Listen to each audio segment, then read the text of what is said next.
dari kerja, investasi, atau bisnis, kita bisa dikenai pajak di dua negara. Yang pertama, di negara tempat penghasilan itu berasal, misal Australia, Jepang, atau Amerika. Yang kedua, di Indonesia, yaitu sebagai negara domisili kita. Nah, biar nggak rugi bayar pajak dua kali atas penghasilan yang sama, negara kita kasih solusi lewat PPh Pasal 24. Apa itu PPh Pasal 24? PPh Pasal 24 adalah pajak penghasilan yang dibayar atau terutang di luar negeri yang bisa kita kreditkan atau kita kurangkan dari PPh yang seharusnya kita bayar di Indonesia. Mekanisme ini disebut free tax credit. Dengan begitu, Indonesia tetap dapat pajaknya, tetapi kita sebagai wajib pajak juga tidak terbebani dua kali. Adil kan? Jadi, kalau kamu dapat penghasilan dari luar negeri, jangan lupa manfaatkan PPh Pasal 24 supaya hak kamu sebagai WPDN tetap terlindungi dan bayar pajak secara fair and proporsional. Nah, dasar hukum PPh Pasal 24. PPh Pasal 24 diatur secara resmi dalam beberapa peraturan perundang-undangan di Indonesia. Berikut dasar hukum yang sah dan berlaku. Undang-Undang Nomor 7 Tahun 1983 tentang pajak penghasilan yang telah diubah terakhir dengan Undang-Undang Nomor 7 Tahun 2021 tentang harmonisasi peraturan perpajakan atau UU HPP. Kemudian pasal 24 masih tetap berlaku di dalamnya tentang kredit pajak luar negeri. Pasal 24 ayat 1 yang berbunyi, pajak-pajak yang dibayar atau terutang di luar negeri atas penghasilan dari luar negeri yang diterima atau diperoleh wajib pajak dalam negeri dapat dikreditkan terhadap pajak yang terutang berdasarkan undang-undang ini dalam tahun yang sama. Kemudian data PPh Pasal 24. Data PPh Pasal 24 adalah kumpulan informasi atau dokumen yang dibutuhkan wajib pajak di Indonesia, baik orang pribadi maupun badan, untuk menghitung dan mengeklaim kredit pajak luar negeri. Artinya, kalau kamu dapat penghasilan dari luar negeri dan sudah bayar pajak di sana, data ini dipakai supaya kamu bisa mengurangi pajak yang harus dibayar di Indonesia, biar nggak bayar dua kali atas penghasilan yang sama. Biasanya datanya berupa bukti pembayaran pajak di luar negeri, dokumen penghasilan dari luar negeri, dan perhitungan jumlah pajak yang bisa dikreditkan.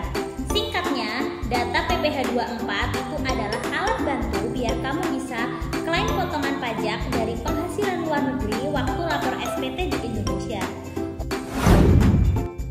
Selanjutnya, beberapa dokumen yang diperlukan untuk mengklaim PPh menurut pasal 24 adalah sebagai berikut. Yang pertama, bukti pemotongan atau pembayaran pajak di luar negeri seperti surat bukti pemotongan pajak. Yang kedua, dokumen perjanjian penghindaran pajak berganda atau P3B jika negara sumber memiliki perjanjian P3B dengan Indonesia.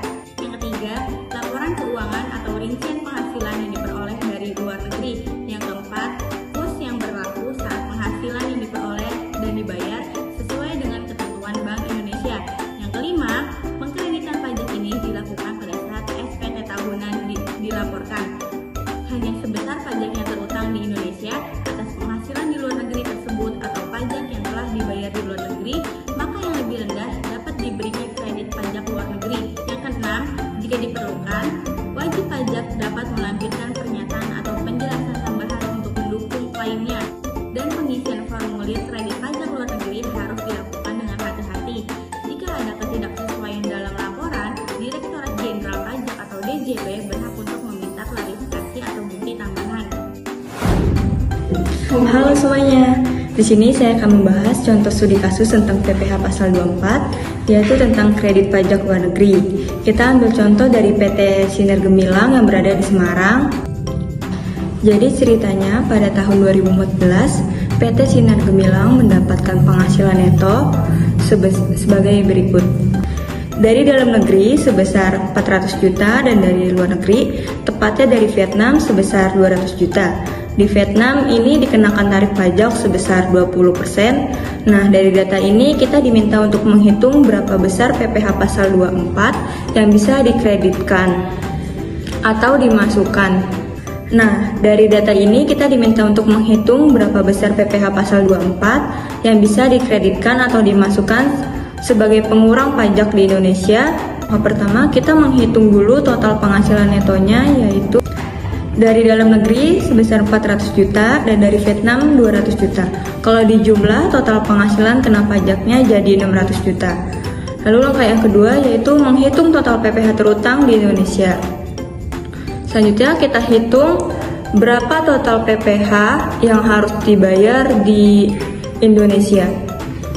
Karena tarif PPh badan di Indonesia adalah 25%, maka 25% dikali 600 juta sama dengan 150 juta. Jadi total pajak yang seharusnya dibayar PT Seminar Gemilang adalah 150 juta.